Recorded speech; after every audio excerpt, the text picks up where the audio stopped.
గౌరవమైంది, చాలా అవసరమైంది. సో మరి అలాంటి వ్యక్తిని మనం గుర్తుంచుకొని ఈరోజు ఈ కార్యక్రమాన్ని ఈరోజు ఇక్కడ ఈ బ్రాంచ్ ఓపెన్ చేయడం అనేది మరి ముఖ్యంగా మన అప్పలరాజు గారు అయితేనే, దాస్ గారు అయితేనే చాలా అభినందనీయమైనటువంటి కార్యక్రమం.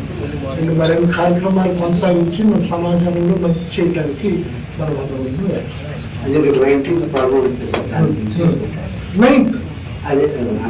అదే స్టాచ్యూ ఆఫ్ జస్టిస్ అని మనకి సబ్ కలెక్టర్ కార్యాలయం విజయవాడ పెద్ద స్టాచ్యూ అనేది ఓపెన్ జరుగుతుంది. సో ఇప్పుడు అనేక కార్యక్రమాలు స్టార్ట్ అవుతున్నాయి, చేస్తున్నాం అది ప్రతి సెక్రటేరియట్లో. సో అలాంటి తరుణంలో మనం ఓపెన్ చేయడం చాలా గౌరవమైంది, చాలా గొప్పది, right? So thank you very much.